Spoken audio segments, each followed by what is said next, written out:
What's up, YouTube? I'm Mike, and today, back by popular demand, is part 6 of my ongoing series, What It's Like Going to Prison. This actually turned into a lot longer series than I realized, and shit, man, I got so much to say. I don't know how long it's going to go on, so I'm glad some of you are enjoying it. So, when I left you last time, I was just getting ready to get a new cellie, and as he started walking down the tier, at first glance, I was feeling pretty good, because he was certainly one of the least threatening people I'd ever seen in life. Then as he began getting a little bit closer, I started to get the creeping suspicion that we might have a problem on our hands. So, I don't remember the guy's name, and honestly, I'm not going to use really any names in any of these videos, and please understand that if I am being vague about things, it's purely because again, I don't want to get anybody into trouble. I don't know what the statute of limitations are. I don't know. Some of this stuff, you know, is really meant to stay inside the walls of these facilities. So I'm kind of giving you guys an inside glance into what really goes on in these facilities. But I want to be careful because, you know, to protect the innocent, or maybe not so innocent, as it turns out.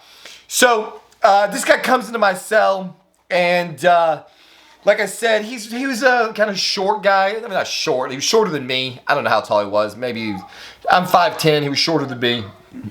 And he was skinny. He had like this crazy brown bed head that was like sticking up everywhere. And like the real kind of fucking rapo glasses. And so understand that, again, I'm brand new to this. I'm not a hardened criminal. I'm not versed in the prison politics. Honestly, I don't want any part of the politics. I just want to go do my time. You know what I mean? Like, I'm not trying to get involved in all the BS. I'm not trying to lose custody points. I'm trying to have just the least amount of resistance possible. But the problem is when you go to a facility like this, you know, you're living in somebody else's world, and there are politics. There are things that, even though you go out of your way to avoid, you know, courting any disaster, can get you into a lot of fucking trouble. And so, obviously, you're commanded by the guards not to ever do things like I've talked about in the past. Like, you're never allowed to paper check somebody. Meaning you're not allowed to question somebody about why they're in the facility. But on the other, so you've got the guards that are basically telling you one thing, and they have one set of rules, and there's one set of consequences to violating those rules. And then you've got the fact that the prisons are more or less run by the prisoners, and they have their own set of rules and their consequences to violating those rules. And so when you're a newbie, what they call a fish, you're trying to navigate these two sets of rules and politics and just try to, like, not get yourself in trouble. And so this guy comes into the cell, and, you know, we just start kind of, you know, talking, and you can tell he's really nervous. And, you know, I just kind of left it alone at first. Like, just let him get his shit put away. I asked him, so, like, what are you in here for? And he gave me some bullshit story. I don't know what the story was. But you could tell, like, it wasn't well prepared. And I'm like, oh, God. This guy is not selling me, and I'm a first-timer. He's damn sure not going to sell anybody else. And so there wasn't a whole lot of talking, really, the first fucking little bit that he was in the unit, that he was in the cell. So by this time, I'd been inside, you know, in R5 for a couple of weeks now or so, a little over a week. And so, like I was saying, in the doors, in all of the window glass is out of all the doors, so you can, like, talk out of your cell, like, down the tier. And guys learn how to fish, which is basically they create, like, little strings, and they put notes on them, and they fling them down the tier, and they pass them from one cell to the next. It's all kinds of shit that goes on in prison. It's crazy. Like, the creative genius that you can see in some of these inside some of these facilities is really heartbreaking. You know, there's a lot of guys in there. They're not idiots, and they figure out all kinds of ways to just manufacture things, accomplish things that you would never think was possible. When I was in the lower R's and they were two tiers, the way these guys could fish a note, man, and they could throw it in such a way that it shot off the upper tier and hung on like the railing and then swung down right to the cell they were trying to get it to, or fish it next door. They talk through the toilets. There's like all kinds of crazy shit going on. When I was in county, this guy made a like 6-foot length of rope that I'm telling you, you could have hung. I mean, it was crazy how sturdy this rope was, and he made it out of toilet paper. This guy sat in his cell and just like weaved pieces of toilet paper into this insanely strong piece of rope. So it's remarkable the ingenuity that you will find in the human animal when it's trapped inside of a cell with nothing to do for 23 hours a day. So I kind of started, conversing on the tier and talking to other guys. There was some guys across the way that were kind of like, he was just kind of a wild guy. He was a younger guy, but he'd been like in and out of juvie. He was in a lot of trouble. He was real like high strung, like a super hyperactive ADHD kind of guy, and he was always fucking with me. We would be chatting back and forth, and he picked up on it right away. He's like, "You're fucking celly, bro. Something's not right with your celly." And I'm like, "Nah, man, leave him alone. Shut up, And he's like, "Nah, man, something's not right." And so, not long after that, they popped the doors, and we all went to chow, and I'm watching this dude, and he's nervous to leave the cell, and he goes to eat and comes back, and he's drawing a lot of attention. And so by the time we get back in the unit again, I don't remember all the time frames, but my neighbors across the hall are starting to kind of get on me about it. They're like, "Man, you need to know, you need to check this fucking dude, man. You need to see what's going on over there." And I'm like, "Nah, man, he's just weird, I'm just trying to like duck and dodge. Like I'm trying to like bide my time and figure out how not to get involved."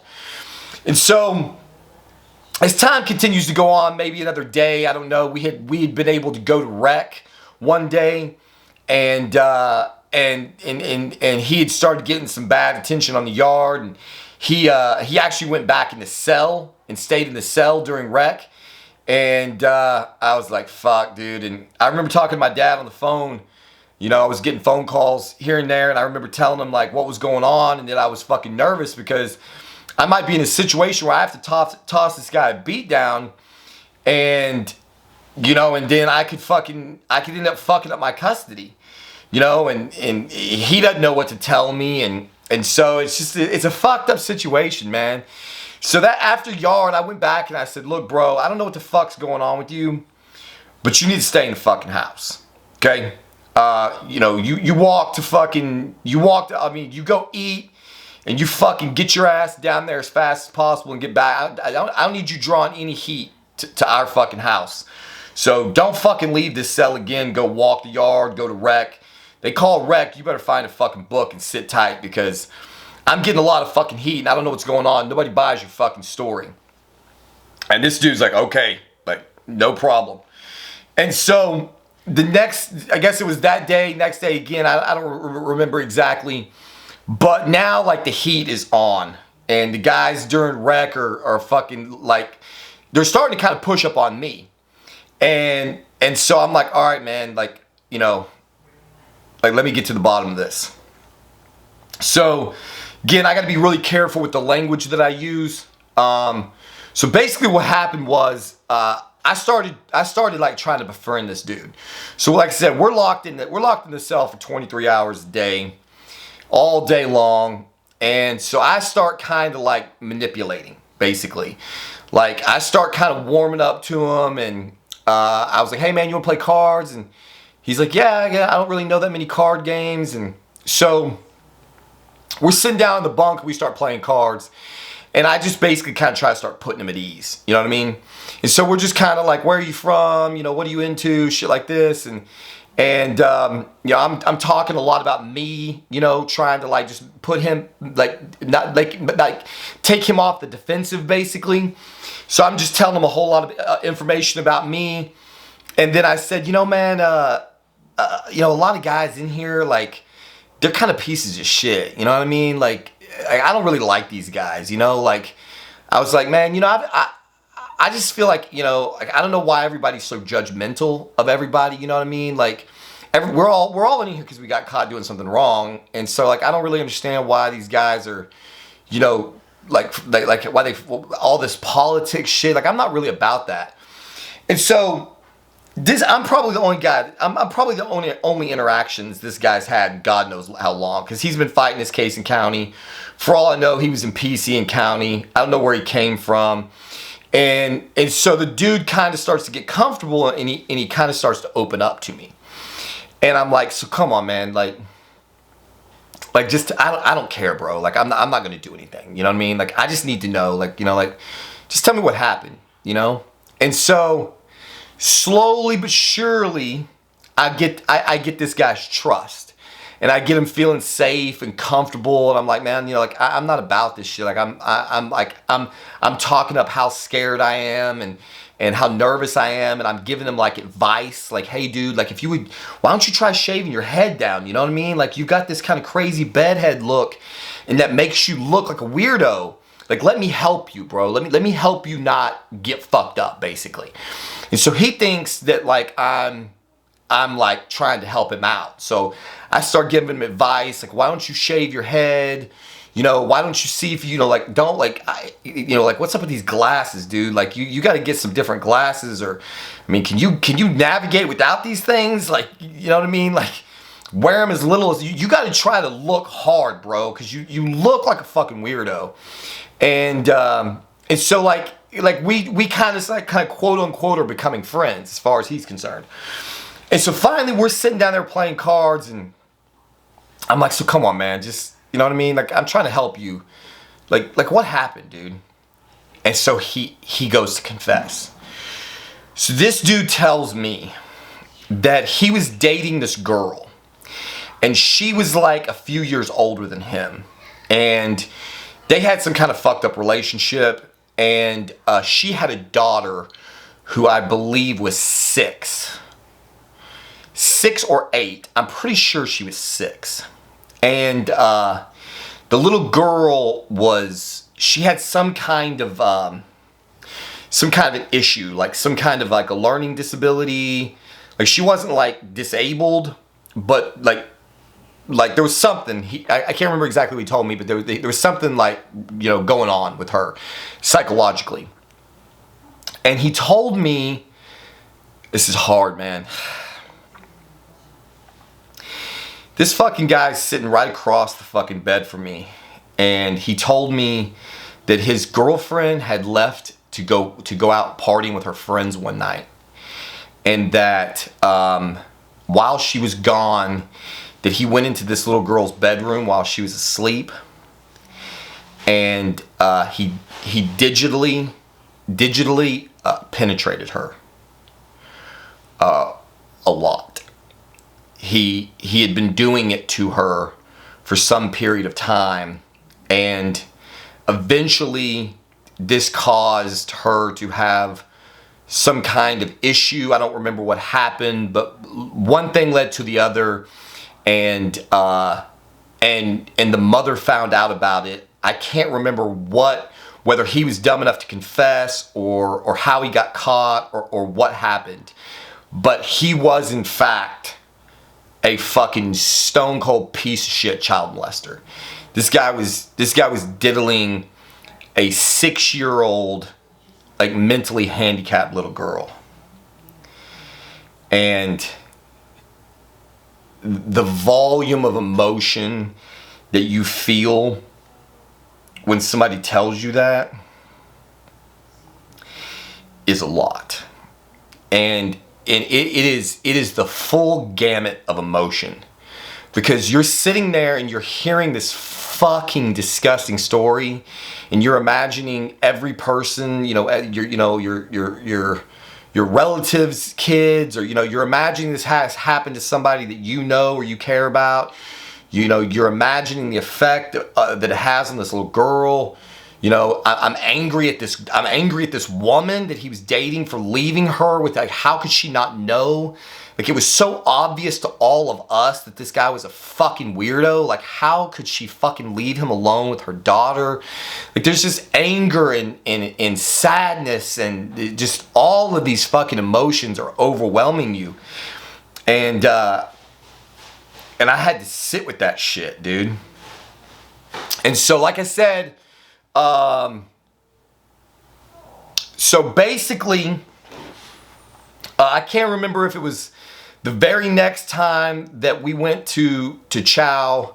It was probably the next time that we went to walk, like I said in the previous video, walk mainline.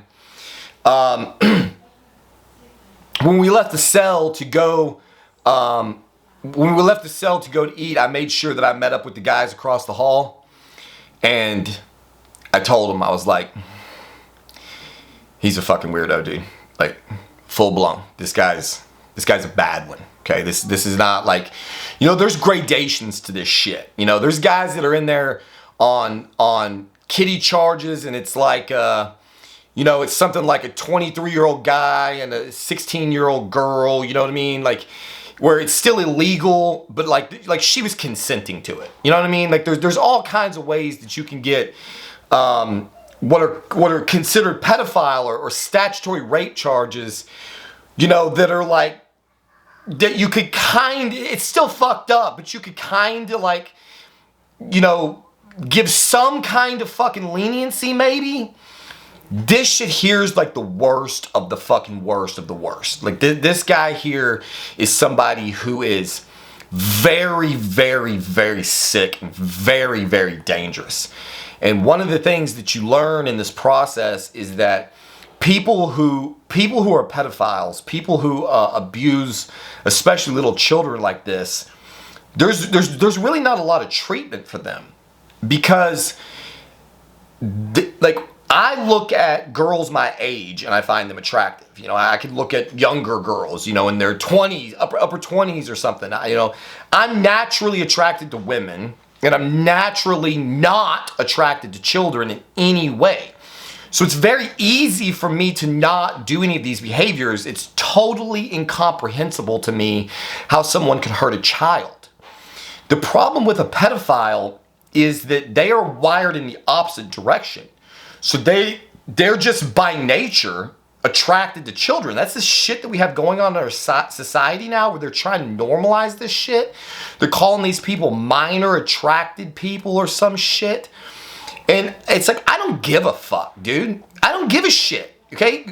I don't give a fuck. Sorry, I'm sorry for you. I'm sorry that you were fucking born that way. That's really shitty. I'm glad that I was not born naturally attracted to fucking kids. The problem is that it makes it very difficult to treat, and this is why they are so acutely dangerous to our society.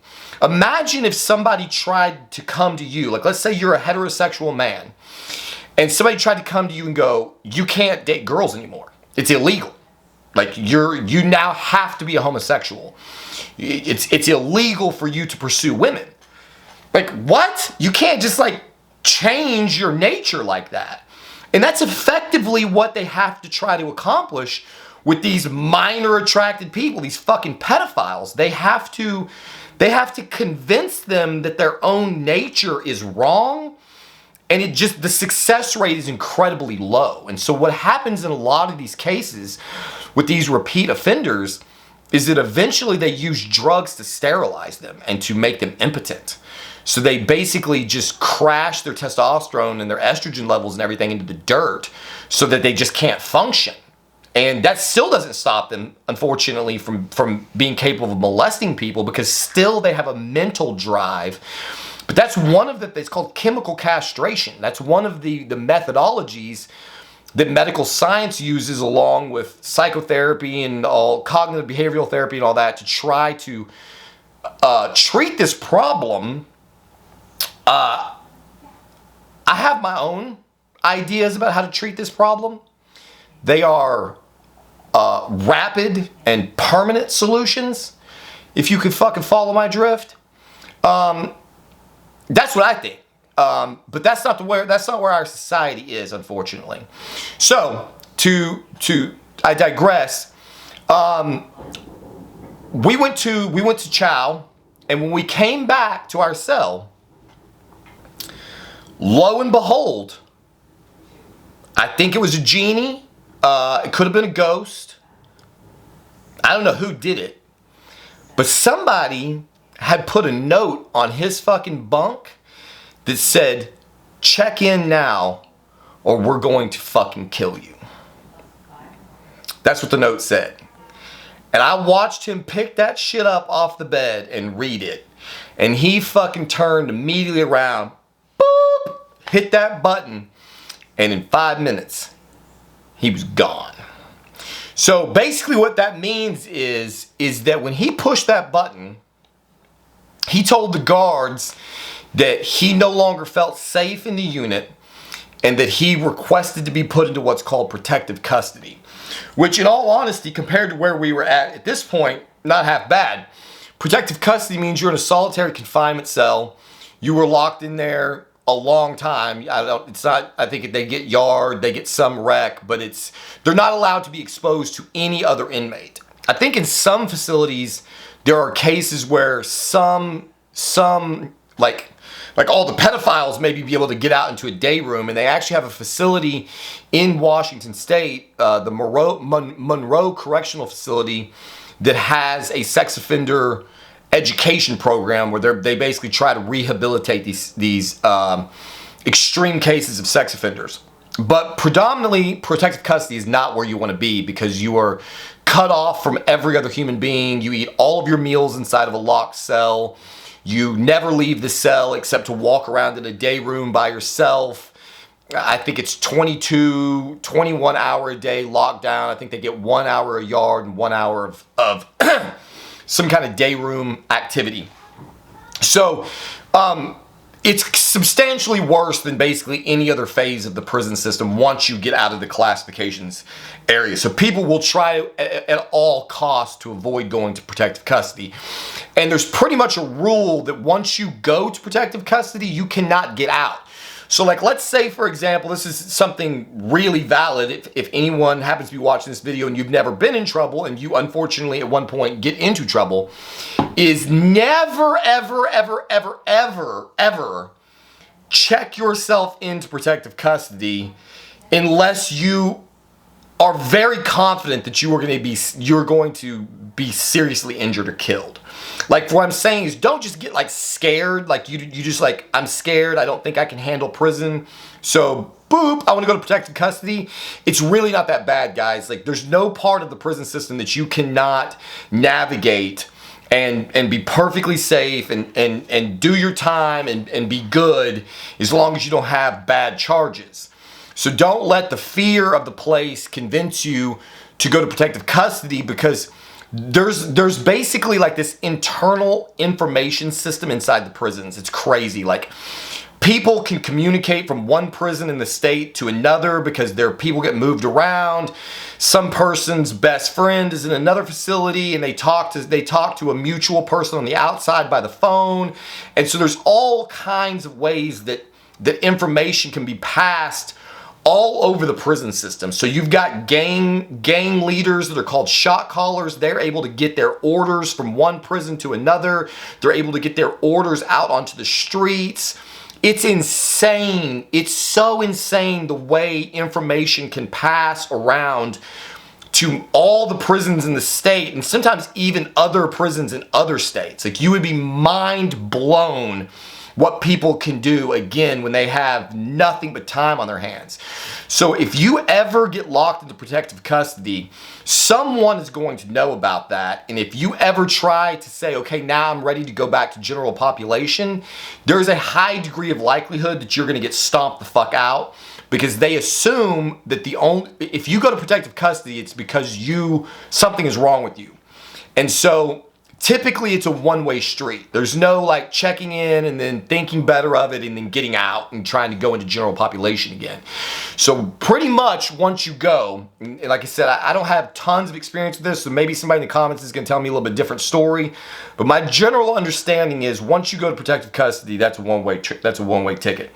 So this guy checked in immediately. They rolled up all of his shit, and me and the guy across the way were on good terms. Everything had been handled. Nobody was in trouble. This guy didn't say anything about anything to anybody.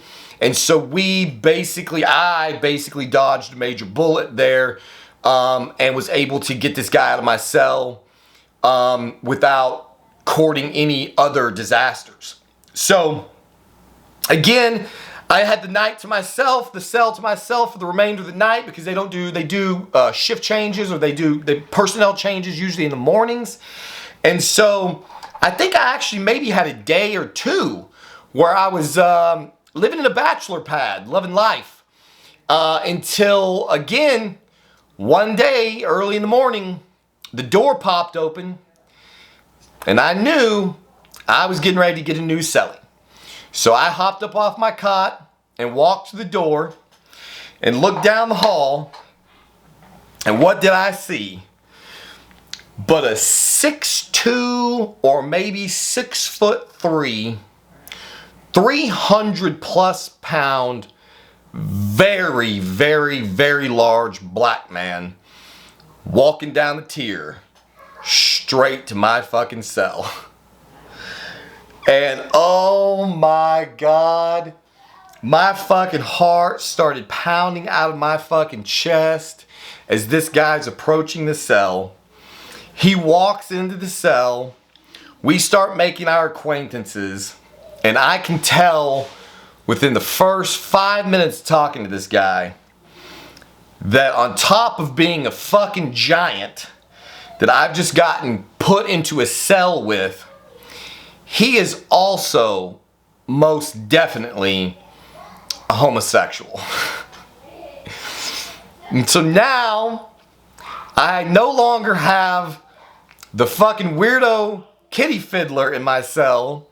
What I now have is a 300-pound plus, 6+ foot tall, gigantic black gay man that I'm going to be living in this cell with, on a cell block where a guard is going to come by at a maximum every 30 minutes. And when he walks away and locks that fucking door behind him, whatever the fuck is going on in my cell, no one is going to know about for the next 30 fucking minutes. So rest assured, my fucking panic level was through the goddamn roof, and I was quite convinced that I was about to be having a very, very long night in prison. So I think I will leave it there and come back in part 7 and tell you how I fared with my new gigantic homosexual cellie. Thank you for watching. As always, we'll see you on the next one.